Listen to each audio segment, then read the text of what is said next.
Boa noite, pessoal. Vamos dar continuidade à nossa aula, essa quarta aula de Hibernate aí.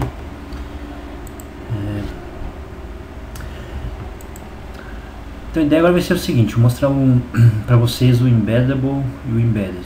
Tá? O que seria isso? Então vamos aqui dentro da nossa classe usuário, vou criar um private endereço. Tá. Então vou mandar criar essa classe endereço aqui. Então Ctrl 1, create class endereço. Ok? Então eu vou definir alguns atributos aqui. Então a ideia, pessoal, é a gente salvar lá no banco tudo em uma única tabela, tá? Então vou ficar todos os dados de usuário como de endereço na mesma tabela. Então esse endereço aqui a gente não vai informar um arroba entity para ele, um arroba id nada, porque ele não vai ser uma entidade do banco, tá?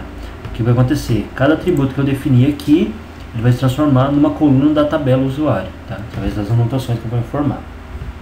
Então vou colocar primeiro só alguns atributos mesmo. Private string logradouro, private integer número, private string cidade. Então vou colocar só esses três pra gente ver o funcionamento mesmo. Ok, então vou vir aqui, vou mandar gerar os getters e setters, Ctrl 3, GGAS, e vou selecionar os três e mandar geral. Vou indentar aqui, Ctrl Shift F. Okay. E aqui a única coisa que eu vou precisar informar, pessoal, que é para essa classe, é o arroba embeddable, tá? Do Java Persistence, não do Hibernate. Ok? O Hibernate na verdade nem tem isso aí. Beleza? Então na minha classe endereço é só isso que eu vou informar. Voltando na minha classe usuário, vou gerar os getters e setters para esse endereço. Então Ctrl 3, GGAS, endereço. Vou indentar também.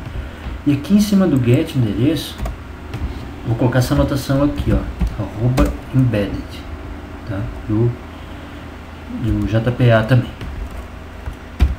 Ok? Então só isso aí já vai ser o suficiente para fazer isso que a gente quer. Então ele não vai criar uma tabela endereço, tá? Eu não preciso mapear aqui a classe endereço, ok? Ele vai funcionar certinho. Então o que vai ter lá na minha tabela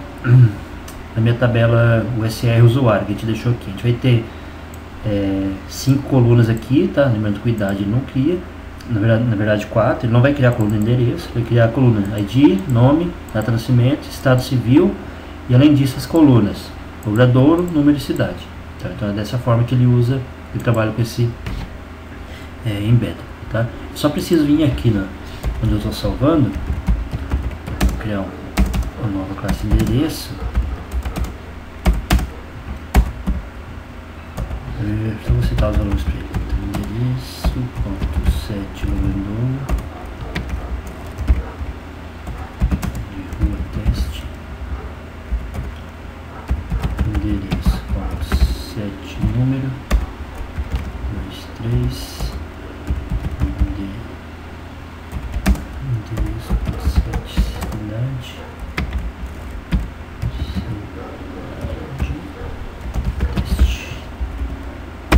ok? Então, só isso, vamos rodar para ver ele funcionar. Então, vou dar um run as aqui, Java Application. Aqui, então ele já mandou isso aí na tabela, o USR usuário, nas colunas data de nascimento, cidade, logradouro, tá vendo? Então aqui já estão os valores lá de endereço, ele colocou tudo dentro da mesma tabela. Então vou só atualizar aqui. Ah tá, faltou uma coisinha aqui, faltou informar que o usuário ponto 7 endereço vai ser o endereço que eu criei. Ok? Então, vou rodar de novo, como está como create lá, ele vai criar de novo a tabela. Ok, rodei aqui, vou atualizar. Então nesse caso ele já trouxe certinho, tá vendo? Então ele criou uma única tabela com essas colunas lá dentro. Ok? Vamos lá, deixa eu ver o que mais eu posso passar para vocês. Tá. Vamos supor, pessoal, que vai acontecer na verdade. Esse aqui é um pouquinho mais chatinho de fazer, tá? Mas então vocês vão usar para alguns casos específicos, mas é bom saber que existe. Então essa classe endereço, ela não precisa ser usada só pela classe usuário, ela pode ser usada por várias classes que precisam de um endereço, ok? Então vamos supor que eu peguei um banco para trabalhar, vou trabalhar com a Hibernate, mas já existe o banco, tá? Então lá no meu banco tá assim, o nome das minhas colunas são esses lá que ele criou, tá? São esses nomes aqui, só que a coluna logradouro não é logradouro, é rua, beleza? Então eu vou ter que, preciso salvar com o nome rua lá, ok? Então preciso, só que eu não quero criar outra classe endereço só por causa disso, tá bom? Então o que a gente pode fazer? A gente vai vir aqui em cima aqui depois do @embedded, a gente vai colocar essa anotação aqui, ó. A gente vai mandar sobrescrever os atributos. Então a gente tem uma anotação chamada attribute overrides, tá? Nesse caso aqui no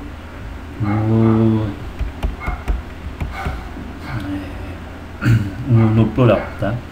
Então atributos overrides. Então a gente vai, aqui dentro a gente vai dizer, vai passar quais atributos a gente quer sobrescrever.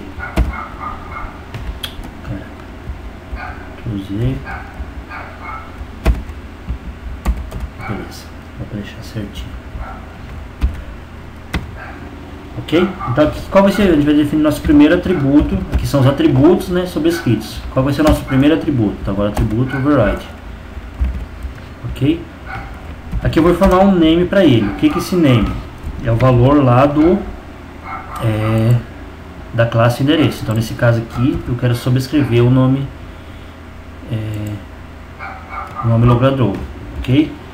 Eu vou formar vírgula, e aqui vou informar o atributo column, qual vai ser o nome da coluna que ele vai fazer lá, ok? Aqui também a sintaxe é um pouquinho diferente, vou formar um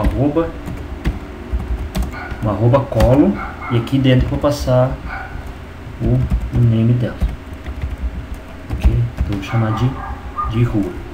Okay, então na minha tabela usuário eu preciso que o nome dessa coluna especificamente seja rua, tá? Então eu preciso alterar isso aí, ok? Vamos rodar novamente, não precisa alterar nada aqui, vamos ver o resultado. Então, application, ok, então a gente já pode ver aqui pelo SQL, né, que ele inseriu a coluna rua lá, ok? Então é lógico, pessoal, que se a gente não estivesse usando o create, que estivesse usando o update, provavelmente a gente teria alguns problemas aí.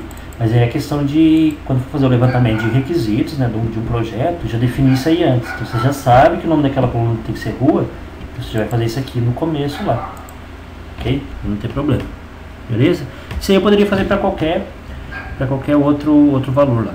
Uma outra coisa que pode acontecer, pessoal, vamos supor que dentro da minha classe usuário eu preciso de dois endereços. Eu preciso de um private endereço, eu preciso do endereço comercial do meu usuário, tá? Então vou ter o endereço, que eu não vou mudar agora, a gente vai ter o nosso endereço residencial, vamos supor, e o endereço comercial dele, tá? O que vai acontecer?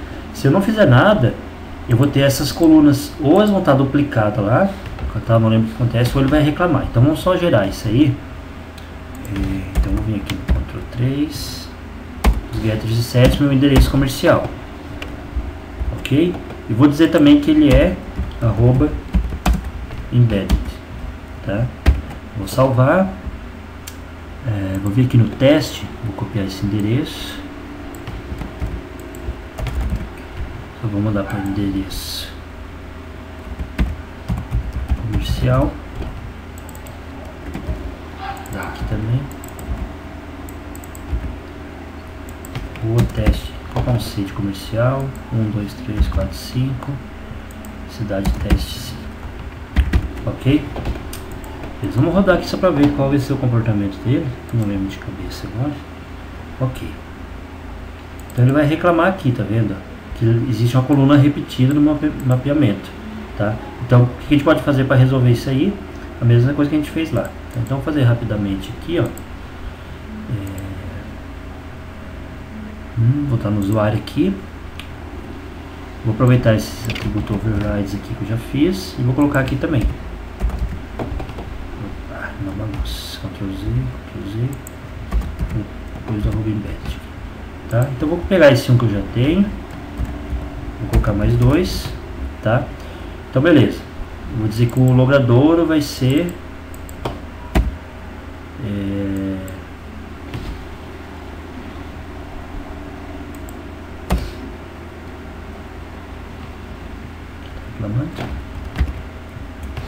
acho que tem que usar vírgula, isso, vírgula e no final sem nada, tá? Então aqui na verdade ele é tipo como se fosse um array, tá? Então a gente tem que separar. Logrador eu vou chamar de log, o cidade eu vou chamar de seed e o número eu vou chamar de número, tá? Só pra gente ver que nesse caso ele vai funcionar, tá? Eu poderia colocar aqui logradouro comercial, cidade comercial, número comercial, qualquer nome que eu desse aí, tá? Só pra ele gerar lá. Então vou dar um run as Java application. Ok, já funcionou, tá? A gente vê aqui, tá? O que aconteceu? Esqueci também de aqui usuário.set endereço comercial, seu endereço comercial, tá? Só para ele salvar, mudar novamente e vamos ver o resultado. Então atualizando, sabe, ele criou rua, número, seed, que é do cidade comercial, log, que vai ser a rua comercial, número, que é o número comercial, e assim foi, tá? Então esse é eu falei, um caso mais específico, tá? Mas se acontecer, se vocês precisarem, vocês podem usar dessa maneira aí, ok? E para finalizar, pessoal, até como parte introdutória já para a próxima aula, está com 12 minutos, eu vou mostrar como a gente pode recuperar um registro do banco, ok? Então o que vai acontecer aqui, depois que eu mandei salvar, mandei comitar, ok? Aqui eu vou fazer o seguinte, eu vou criar uma classe usuário, vou chamar de usuário banco, tá? E aqui como que eu posso recuperar? Uma das maneiras, eu posso criar um session ponto, tem um método get aqui, que ele espera dois parâmetros, uma classe e um serializable. O que seria serializable? Por isso que eu falei para vocês que era interessante no usuário a gente criar o nosso ID como uma classe wrapper, que ela é serializable, tá? Então um integer, um long, senão nesse caso aqui ele já não funcionaria, tá? Porque ele está esperando um serializable. Então o que a gente pode passar aqui? A gente pode passar o nosso usuário.class, ok? E como serializable, a gente pode passar direto 1, ok? E aqui ele só vai reclamar, esse método get, se a gente parar aqui em cima, ele retorna um objeto do tipo object mesmo, tá? Então a gente precisa fazer um cast para o usuário, ok? Então mandei buscar esse usuário do banco, que só vou dar só mandar imprimir o nome do usuário lá do banco. Então vou colocar nome dos pontos usuário banco.get.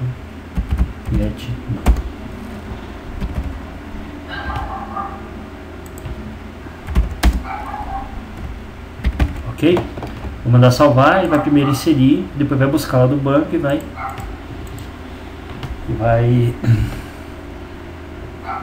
imprimir no console. Ok, deixa eu salvar aqui. Yes, application.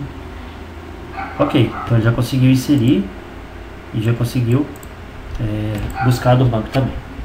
Ok? Então essa é só uma das maneiras que a gente vai ver outras coisas na próxima aula aí, que isso aqui também baseado nisso aqui que a gente viu. Ok, pessoal? Então mais umas coisinhas novas, principalmente a parte do atributos override aí, tá? E essa parte de como recuperar um registro do banco. Então eu posso usar o método get aqui do Cessio, passando minha classe, meu ID que eu quero buscar. E se eu passar, por exemplo, 2 aqui, ele não vai achar. Ok? Ele deu, na verdade, ele nem vai dar erro, mas ele deu null pointer exception. Desculpa. A hora que eu dei o usuário banco, que é nulo, né, ponto get. Então se ele não achou nada lá, ele vai retornar nulo. Ok, pessoal? Então, espero que vocês estejam gostando do curso aí, tá? E a gente vai ver cada vez coisas mais avançadas do Hibernate. Então, um abraço, até a próxima.